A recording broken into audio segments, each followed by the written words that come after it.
এজন ক্ৰিকেটাৰ মানে বৰ্তমান সময়ত বলিউড নাইবা হলিউডৰ জনপ্ৰিয় অভিনেতা অভিনেত্ৰীসকলতকৈ অধিক জনপ্ৰিয়। যোৱা 147 বছৰ ধৰি আন্তঃৰাষ্ট্ৰীয় ক্ৰিকেট অনুষ্ঠিত হৈ আহিছে। বৰ্তমানলৈকে 7,334 জন খেলুৱৈ বিভিন্ন দেশৰ দলৰ হৈ খেলিছে আৰু ইয়াৰে 5,000ৰো অধিক খেলুৱৈয়ে অৱসৰ গ্ৰহণ কৰিছে। সেই সকলো 5,000 খেলুৱৈক আমাৰ মনত আছেনে? নিশ্চয় নাই। অৱসৰৰ পাছত সেই তাৰকাসকলক স্মৰণ কৰা হয় যিসকলে ক্ৰিকেটৰ পথাৰত নিজৰ চিন ৰাখিবলৈ সক্ষম হয়। Don Bradman, Sachin Tendulkar, Shane Warne, Muttiah মুৰলীধৰণৰ দৰে তাৰকা খেলুৱৈৰ খেল সদায় মনত থাকে প্ৰতিজন ক্ৰিকেট প্ৰেমীৰ। সেই বছৰটোৰ শেষত আজিৰ অন দ্য গ্ৰাউণ্ডত এবাৰ উভতি চাওঁ আহক 2024ক। নমস্কাৰ, মই সুদৰ্শন কৌশিক শৰ্মা। আজিৰ অন দ্য গ্ৰাউণ্ডত আলোচনা কৰিম সেইসকল ভাৰতীয় খেলুৱৈৰ কথা যিসকলে 2024 বৰ্ষত ক্ৰিকেটক জনালে বিদায়। উল্লেখ্য যে 2024 বৰ্ষটো ভাৰতীয় ক্ৰিকেটৰ বাবে উল্লেখযোগ্য বছৰ হ'লেও এই বছৰতেই ভাৰতীয় ক্ৰিকেট প্ৰেমীক নিৰাশ কৰি 12জন খেলুৱৈয়ে ল'লে অৱসৰ। এই বছৰতেই ভাৰতে টি-20 বিশ্বকাপ জয় কৰি ইতিহাস ৰচনা কৰিলেও 12জন খেলুৱৈয়ে হঠাৎ অৱসৰ ঘোষণা কৰি ভাৰতীয় ক্ৰিকেট অনুৰাগীক নিৰাশ কৰিলে। টি-20 ফৰ্মেটৰ পৰা ৰোহিত শৰ্মা, বিৰাট কোহলি, ৰবীন্দ্ৰ জাদেজা আৰু ক্ৰিকেটৰ তিনিওটা ফৰ্মেটৰ পৰা শিখৰ ধাৱন আৰু শেহতীয়াকৈ ৰবিচন্দ্ৰন অশ্বিনৰ অৱসৰ ঘোষণাই ভাৰতীয় ক্ৰিকেট প্ৰেমীৰ মনত আঘাত হানিলে। 29 জুন 2024 দিনটো আছিল ভাৰতীয় ক্ৰিকেট প্ৰেমীৰ বাবে উল্লেখনীয় দিন। সেই দিনটোতেই ভাৰতে 7 ৰানত দক্ষিণ আফ্ৰিকাক পৰাস্ত কৰি দ্বিতীয়বাৰৰ বাবে 17 বছৰৰ মূৰত বিদেশৰ মাটিত জয় কৰিছিল টি-20 বিশ্বকাপৰ ট্ৰফি। এই দিনটো ভাৰতীয় ক্ৰিকেট প্ৰেমীৰ বাবে আনন্দৰ দিন আছিল যদিও জয়ৰ কেইমুহূৰ্তমানৰ পাছতেই ৰোহিত শৰ্মা আৰু বিৰাট কোহলিয়ে আন্তঃৰাষ্ট্ৰীয় টি-20 ক্ৰিকেটৰ পৰা অৱসৰ ঘোষণাই কোটি কোটি অনুৰাগীৰ মনত আঘাত হানিলে। ৰোহিত বিৰাটৰ অৱসৰ ঘোষণাৰ 24 ঘণ্টা নহওঁতেই সামাজিক মাধ্যম যোগে আন্তঃৰাষ্ট্ৰীয় টি-20 ক্ৰিকেটৰ পৰা অৱসৰ ঘোষণা কৰিলে অলৰাউণ্ডাৰ ৰবীন্দ্ৰ জাদেজাই। এফালে যদি জয়ৰ আনন্দ, আনহাতে 3গৰাকী ভাৰতীয় তাৰকা খেলুৱৈৰ অৱসৰৰ খবৰে আঘাত হানিলে ভাৰতীয় ক্ৰিকেট অনুৰাগীৰ মনত। সেই একেটা মাহতে অৰ্থাৎ 1 জুন তাৰিখে নিজৰ জন্মদিনৰ দিনাই ভাৰতীয় উইকেট কিপাৰ বেটছমেন দীনেশ কাৰ্তিকেয়েও অৱসৰ ঘোষণা কৰি আচৰিত কৰি তুলিছিল তেওঁৰ অনুৰাগীসকলক।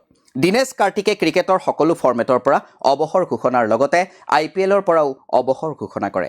এই অৱসৰ ঘোষণাৰ পাছতেই তেওঁ ৰয়েল চেলেঞ্জাৰ্ছ বেংগালুৰুৰ মেণ্টৰ হিচাপে যোগদান কৰিছে। জুন মাহত 4জন ভাৰতীয় তাৰকা ক্ৰিকেটাৰৰ অৱসৰ ঘোষণাৰ পাছতেই আগষ্ট মাহৰ 24 তাৰিখে ভাৰতীয় অপেনাৰ বেটছমেন শিখৰ ধাৱনে আন্তঃৰাষ্ট্ৰীয় ক্ৰিকেটক আলবিদা জনালে। ধাৱনে এদিনীয়া ক্ৰিকেটত ৰোহিত শৰ্মাৰ সৈতে অপেনিং কৰি অংশীদাৰিত্ব গঢ়ি তুলি ভাৰতক বহু স্মৰণীয় জয়ৰ দিশত আগুৱাই লৈ গৈছিল। 2022 চনৰ 10 ডিচেম্বৰত বাংলাদেশৰ বিৰুদ্ধে অন্তিমখন আন্তঃৰাষ্ট্ৰীয় মেচ খেলা ধাৱন বহুদিন দলৰ পৰা আঁতৰি আছিল আৰু উভতি আহিবলৈ চেষ্টা কৰিছিল যদিও সফল নহ'ল। সেয়েহে অৱসৰ লোৱাৰ সিদ্ধান্ত লয় তেওঁ। তেওঁৰ বেটিং শৈলী আৰু খেলপথাৰত উপস্থিতি সদায় স্মৰণীয় হৈ ৰ'ব প্ৰতিজন ভাৰতীয় অনুৰাগীৰ মনত। এই বছৰেই ভাৰতৰ অভিজ্ঞ উইকেট কিপাৰ ঋদ্ধিমান সাহায়ো ক্ৰিকেটৰ পৰা অৱসৰ ঘোষণা কৰে। সাহাই নিজৰ দক্ষতাৰে শক্তিশালী কৰি তুলিছিল ভাৰতীয় ক্ৰিকেটক। ঋষভ পন্তৰ আঘাতৰ সময়ত দলৰ হৈ গুৰুত্বপূৰ্ণ ভূমিকা পালন কৰিছিল ঋদ্ধিমান সাহাই। পশ্চিমবংগৰ 40 বছৰীয়া এইগৰাকী ক্ৰিকেটাৰৰ 2010 চনত অভিষেক ঘটিছিল ভাৰতীয় ক্ৰিকেটত। 40খন টেষ্ট মেচৰ লগতে 9খন এদিনীয়া মেচ খেলিছিল তেওঁ। ইয়াৰ উপৰিও ভাৰতীয় তাৰকা ক্ৰিকেটাৰ কেদাৰ যাদৱ, সৌৰভ তিৱাৰী, ঋদ্ধিমান সাহা, বৰুণ এৰন, বৰিন্দৰ শ্ৰান, সিদ্ধাৰ্থ কৌলে আন্তঃৰাষ্ট্ৰীয় ক্ৰিকেটৰ তিনিওটা ফৰ্মেটৰ পৰা অৱসৰ ঘোষণা কৰে 2024 চনতে। শেহতীয়াকৈ বছৰৰ শেষত ভাৰতীয় ক্ৰিকেট প্ৰেমীক আচৰিত কৰি হঠাতে 18 ডিচেম্বৰৰ দিনা বৰ্ডাৰ গাভাস্কাৰ ট্ৰফিৰ তৃতীয়খন টেষ্ট মেচ অমীমাংসিত হোৱাৰ পাছতেই নিজৰ অৱসৰৰ কথা ঘোষণা কৰে বিশ্বৰ অন্যতম এজন স্পিনাৰ ৰবিচন্দ্ৰন অশ্বিনে। গাবা টেষ্টৰ অন্তত ৰোহিত শৰ্মাৰ সৈতে সংবাদমেলত এই কথা ঘোষণা কৰে ভাৰতীয় ষ্টাৰ স্পিনাৰগৰাকীয়ে। অশ্বিনে ভাৰতৰ হৈ 106খন টেষ্ট মেচত 537টা আৰু 116খন এদিনীয়া মেচত 156টা উইকেট দখল কৰি বহু ঐতিহাসিক জয়ত ভাৰতীয় দলটোক অৱদান আগবঢ়াইছিল। বেটৰ সৈতে তেওঁৰ অৱদান আছিল অতি গুৰুত্বপূৰ্ণ।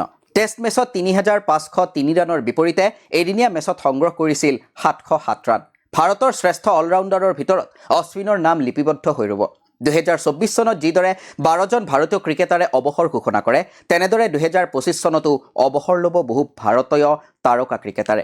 2025 চনত কোন কোন ভাৰতীয় ক্ৰিকেটাৰে অৱসৰ গ্ৰহণ কৰিব পাৰে, কমেণ্ট বক্সত জনাওক আপোনাৰ মতামত। প্ৰতি দেওবাৰে খেল জগতৰ বিভিন্ন বা বাতৰি আপোনালোকৰ মাজলৈ এইদৰেই লৈ আহিম অন দ্য গ্ৰাউণ্ড। ধন্যবাদ।